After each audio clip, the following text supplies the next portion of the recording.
Hi, and thank you for watching another episode of Gardening with Cocktails. My name is Jewel and I'm your gardenista. Today I'm talking all about purple coneflower or Echinacea.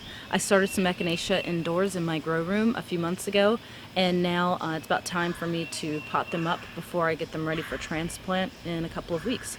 So if you're interested in learning more about purple coneflower or Echinacea, this episode is for you, so keep on watching.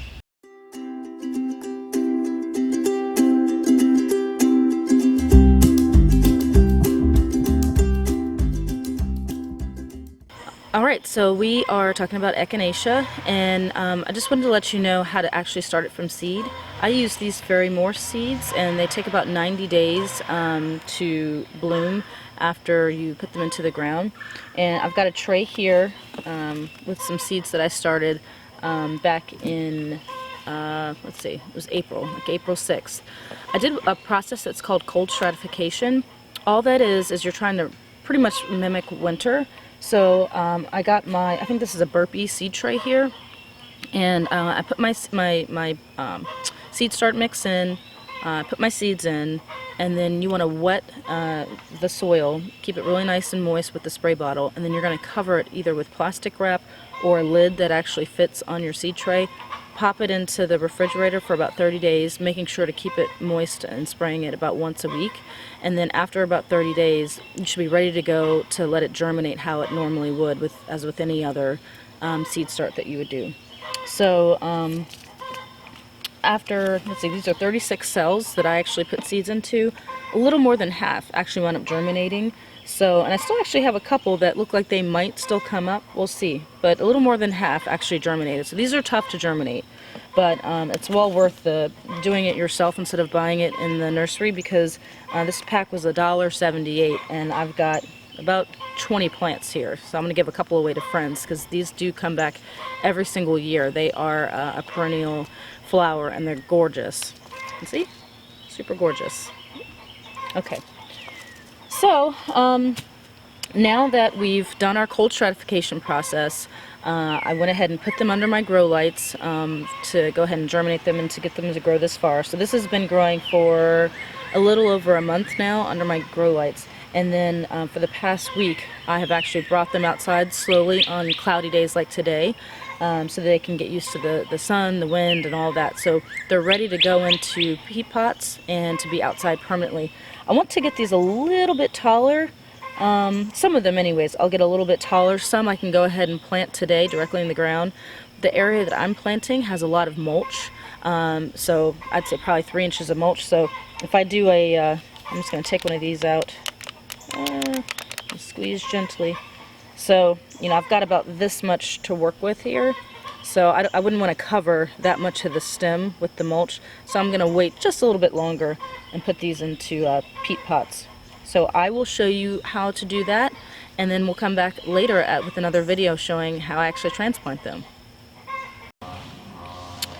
Okay, so now we're just going to go ahead and pot up some of this Echinacea that's been growing now for about a month. So basically all I have are some small peat pots. I think these are Burpee brand. So you're going to pack down you can use regular potting mix at this point. You don't have to use seed start mix. And so you're just going to pack it in.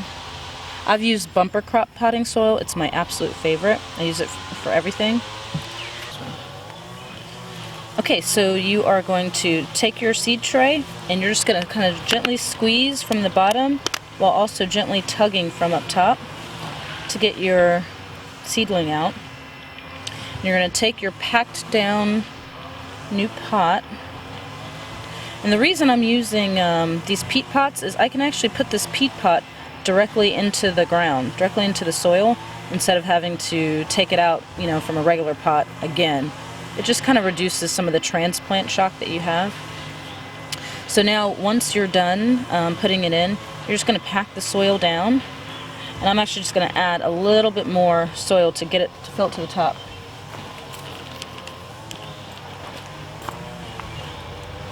This is just a little bit more of the bumper crop. Pack it down.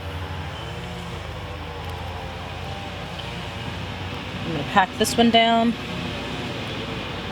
We have lots of noise today. This is great. I think that's the UPS guy now.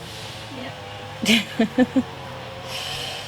That's my son Jacob behind the camera and behind the mic, helping out today.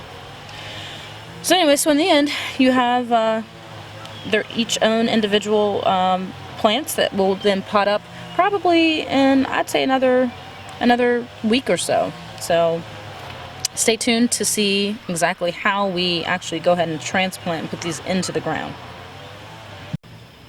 Okay, so that is the episode on how to start Echinacea or purple coneflower from seed.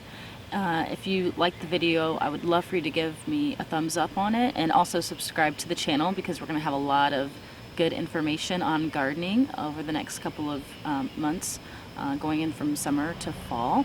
So, oh, I almost forgot. Today, the drink of choice is a St. Paul's non-alcoholic beer.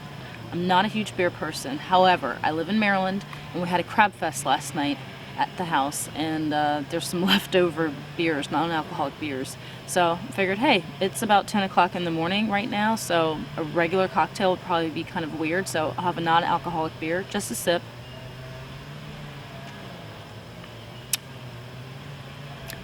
Yeah, I think I'll probably be sticking with my wine for the most part, but you know, it's a cocktail, and this is gardening with cocktails after all. So thanks again for watching, and I hope to see you back here soon.